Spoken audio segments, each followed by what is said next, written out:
मुख्यमंत्री भजनलाल शर्मा आज कोटा दौरे पर रहेंगे। लोकसभा स्पीकर ओम बिरला के साथ कोटा बूंदी ग्रीनफील्ड एयरपोर्ट का शिलान्यास करेंगे। ऊर्जा मंत्री हीरालाल नागर, भाजपा जिला अध्यक्ष राकेश शंभुपुरा स्थित न्यू ग्रीनफील्ड एयरपोर्ट स्थल का जायजा लिया। साथ ही साथ नौनेरा वृहद पेयजल परियोजना और परवन अकावद वृहद पेयजल परियोजना के लिए भूमि पूजन भी किया जाएगा। आपको बता दें कि कार्यक्रम में केंद्रीय नागरिक उड्डयन मंत्री के राम मोहन नायडू और शिक्षा मंत्री मदन दिलावर, पीएचडी मंत्री कन्हैया लाल चौधरी और नागरिक उड्डयन राज्य मंत्री एवं कोटा जिले के प्रभारी मंत्री गौतम कुमार दक, ऊर्जा मंत्री एवं बूंदी जिले के प्रभारी मंत्री हीरालाल नागर, कोटा दक्षिण विधायक संदीप शर्मा, लाडपुरा विधायक कल्पना देवी शाह, जिला अध्यक्ष राकेश जैन, ग्रामीण जिला अध्यक्ष प्रेम गौचर सहित अन्य जनप्रतिनिधि एवं अधिकारी इसमें शामिल होंगे।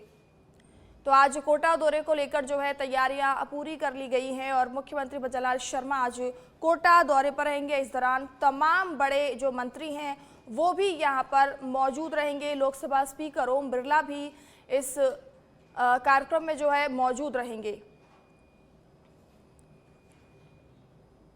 तो मुख्यमंत्री भजनलाल शर्मा के दौरे को लेकर पुलिस प्रशासन जो है अलर्ट कर दिया गया है और तैयारियां पूरी कर ली गई हैं। राजस्थान के मुख्यमंत्री भजनलाल शर्मा ने यूपीएससी सिविल सेवा परीक्षा 2025 में शीर्ष स्थान हासिल करने वाले अनुज अग्निहोत्री से वीडियो कॉल के माध्यम से बातचीत कर उन्हें शुभकामनाएं दी। मुख्यमंत्री ने अनुज के माता-पिता को भी बधाई देते हुए कहा कि ये सफलता अनुज की कड़ी मेहनत, लगन और परिवार के आशीर्वाद का परिणाम है। सीएम भजनलाल शर्मा ने कहा कि अनुज ने शीर्ष स्थान प्राप्त कर राजस्थान का नाम रोशन किया है और पूरे प्रदेश को अपने इस होनहार बेटे पर गर्व है। तो मुख्यमंत्री भजनलाल शर्मा ने यूपीएससी में टॉप करने वाले अनुज अग्निहोत्री से फ़ोन पर वीडियो कॉल के जरिए बात की और उन्हें इसकी बधाई भी दी। उन्होंने कहा कि अनुज ने न सिर्फ अपने परिवार का बल्कि पूरे राजस्थान का नाम रोशन किया है। आपको बता दें कि राजस्थान के अनुज अग्निहोत्री हैं जो यूपीएससी में टॉपर बने हैं, जिसको लेकर मुख्यमंत्री ने उन्हें बधाई दी है।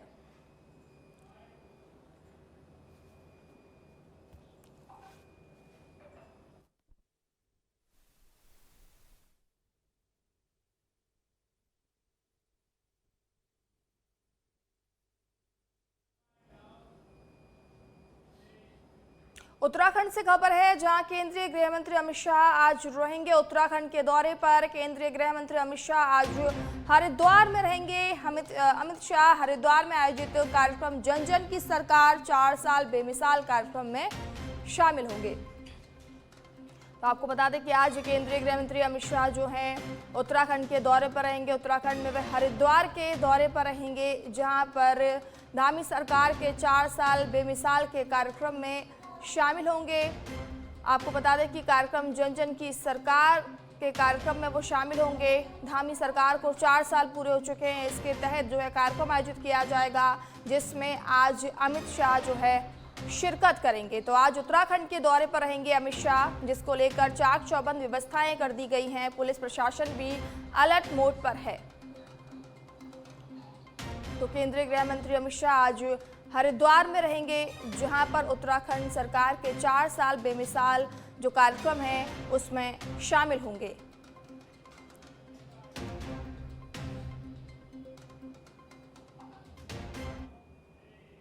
तो बढ़ते हैं अगली बड़ी खबर की ओर। खाटू श्याम जी सहित सीकर के कई गांवों में भूकंप के झटके महसूस किए गए हैं। शनिवार सुबह करीब 6:30 बजे तेज झटके महसूस किए गए हैं। पंखे हिलने लगे और किचन में रखे बर्तन गिर गए हैं। दहशत में लोग घरों से बाहर निकल कर आ गए थे। लोग काफी देर तक घरों के बाहर खड़े रहे।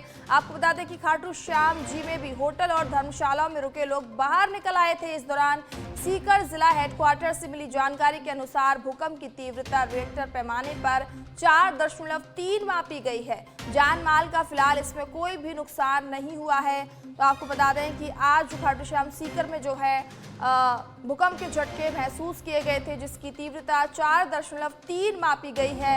हालांकि इस भूकंप में कोई भी जान माल का नुकसान नहीं हुआ है। इस भूकंप के दौरान जो है बर्तन गिरते हुए नजर आए थे और पंखे हिल रहे थे, जिसके चलते लोग डर गए थे और घरों से बाहर निकल आए। हालांकि इस दौरान कोई भी जान माल का नुकसान नहीं हुआ है। इस भूकंप की जो तीव्रता है 4.3 मापी गई है। तो बड़ी खबर आपको बता रहे हैं, आज खाटू श्याम जी सहित सीकर के कई गांवों में भूकंप के झटके जो है लोगों ने महसूस किए हैं और लोगों का कहना है कि शनिवार सुबह करीब 6:30 बजे तेज झटके महसूस हुए थे, जिसके चलते जो घरों के पंखे और बर्तन हिलने लगे। डर के मारे लोग दहशत में आ गए और लोग घरों से बाहर निकल आए थे। हालांकि इस दौरान कोई भी जान माल का नुकसान नहीं हुआ, लेकिन भूकंप के चलते लोगों में डर बैठ गया था और लोग काफी देर तक घरों से बाहर ही खड़े रहे। और इस भूकंप की जो तीव्रता है 4.3 मापी गई है। तो आपको बता रहे हैं कि आज सीकर में जो है भूकंप के झटके महसूस किए गए थे, जिसकी तीव्रता 4.3 मापी गई है। और इस भूकंप में अभी तक कोई भी जान माल का नुकसान नहीं हुआ है। तो बड़ी खबर आपको बता रहे हैं, आज जो है खाटू श्याम जी सहित सीकर में जो है भूकंप के झटके महसूस किए गए, जिसके चलते लोग डर के मारे घरों से बाहर निकल आए। लोगों का कहना है कि जब भूकंप आया तो उस समय पर जो है पंखे हिलते हुए नजर आए, घरों के बर्तन थे वो जमीन पर गिर गए, जिसके चलते लोग काफी देर तक घरों से बाहर निकल आए। हालांकि इस भूकंप में कोई भी जान माल की हानि नहीं हुई है। आपको बता दें कि इस भूकंप की जो तीव्रता है 4.3 मापी गई है। तो लोग काफी देर तक घरों के बाहर भी खड़े रहे। इस दौरान आपको बता दें कि आज जो है भूकंप के झटके महसूस किए गए। खाटू श्याम जी में होटल और धर्मशाला में रुके हुए लोग भी डर के मारे रूम से बाहर निकल आए थे और लोग जो है डर गए थे। आपको बता दें कि सीकर जिला हेडक्वार्टर से मिली जानकारी के अनुसार भूकंप की तीव्रता 4.3 मापी गई है। हालांकि इसमें कोई भी जान माल का नुकसान नहीं हुआ है। तस्वीर आप देख सकते हैं कि पंखे जो है हिलता हुआ जो है नजर आ रहा है, जिसके चलते लोग दहशत में आ गए और लोग घरों से बाहर निकल आए। हालांकि इस भूकंप में कोई भी जान माल का नुकसान नहीं हुआ है।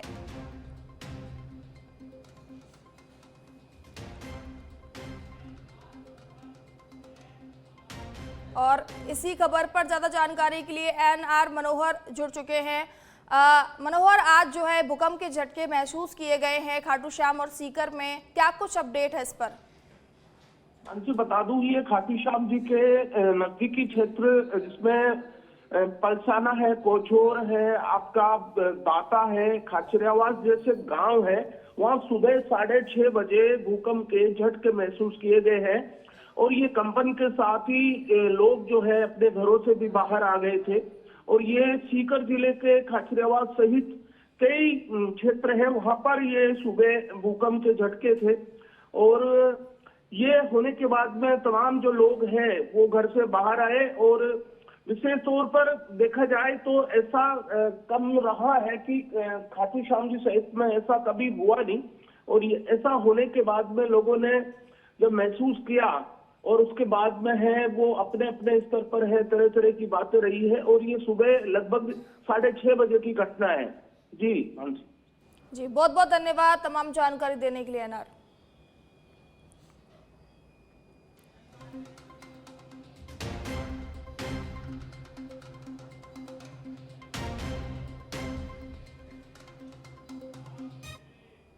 राजस्थान की शिक्षा व्यवस्था में बड़ा बदलाव होने जा रहा है। अब सरकारी स्कूलों का शैक्षणिक सत्र भी निजी स्कूलों और सीबीएसई की तर्ज पर 1 अप्रैल से शुरू होने जा रहा है। शिक्षा विभाग ने इसके आदेश जारी कर दिए हैं और इसकी जो रिपोर्ट है वो भी पेश कर दी है। तो हमारी एक स्पेशल आप रिपोर्ट देखिए।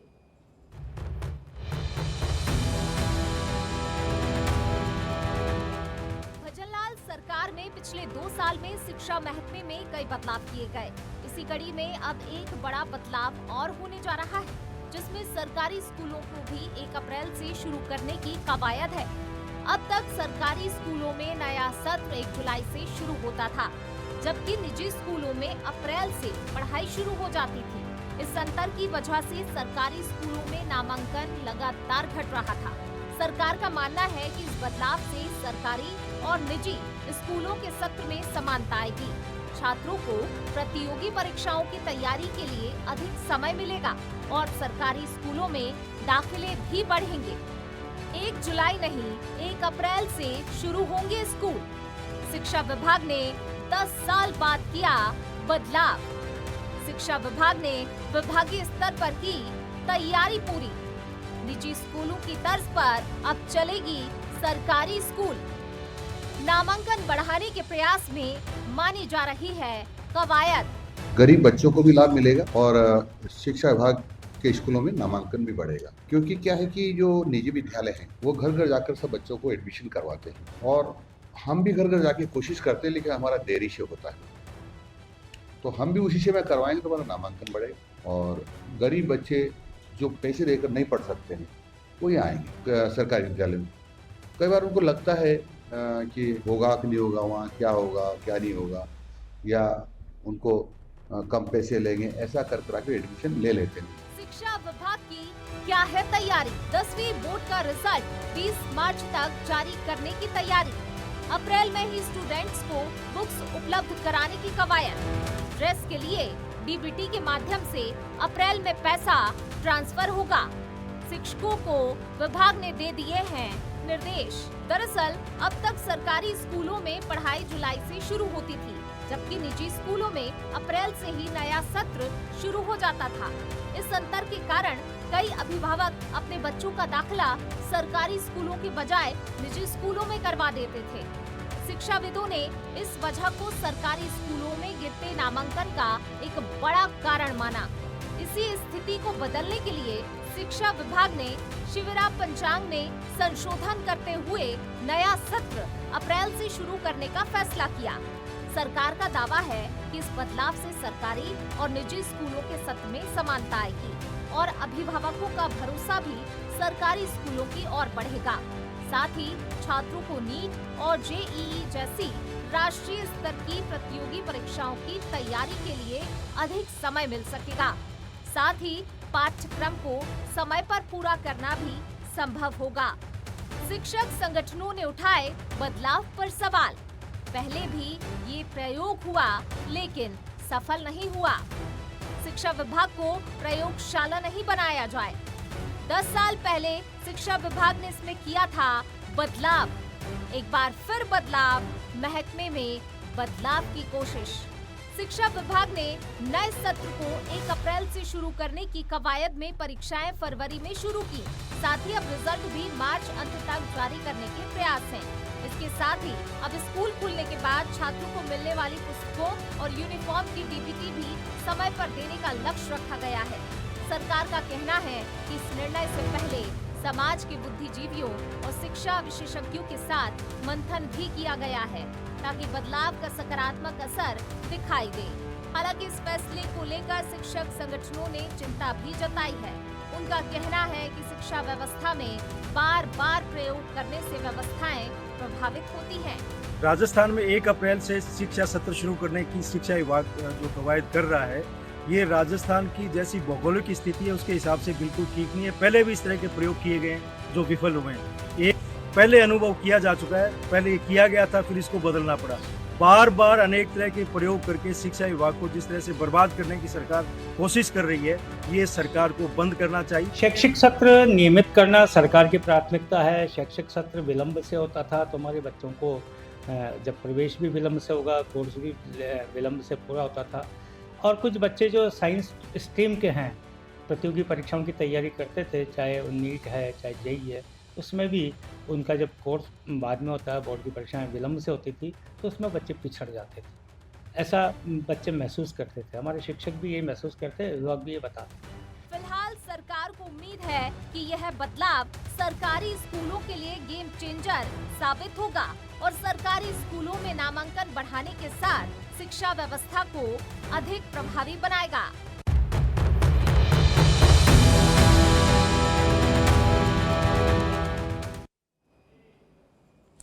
जयपुर से खबर है, जहां एनएसयूआई राष्ट्रीय अध्यक्ष विनोद जाखड़ आज आएंगे जयपुर। दोपहर 12:30 बजे जयपुर एयरपोर्ट पहुंचने का है कार्यक्रम।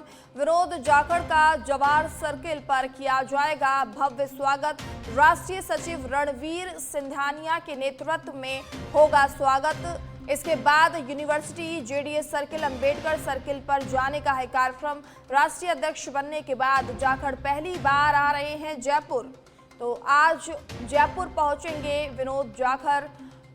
राष्ट्रीय अध्यक्ष बनने के बाद ये पहला दौरा होगा विनोद जाखड़ का जयपुर में। आपको बता दें कि अंबेडकर सर्किल पर जाने का है कार्यक्रम, तो आज जयपुर आएंगे विनोद जाखड़। राष्ट्रीय अध्यक्ष बनने के बाद जाखड़ पहली बार जयपुर आ रहे हैं।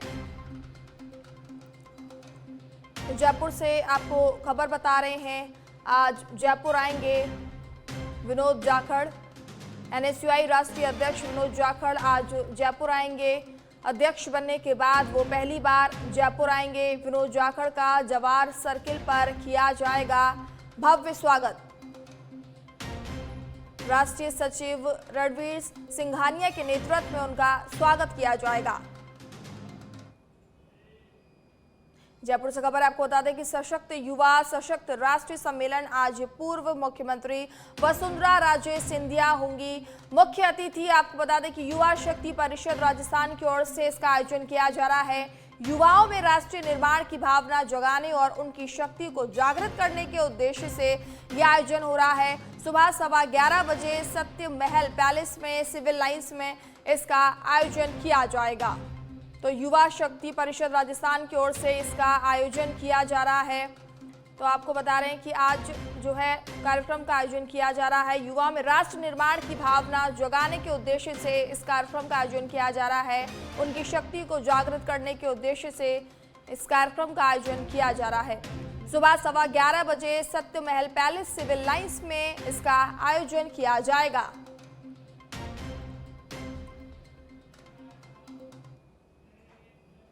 भाजपा राष्ट्रीय महामंत्री सुनील बंसल आज जयपुर में प्रोफेसर यशवंत राव केलकर की जन्म शताब्दी कार्यक्रम में शामिल होंगे।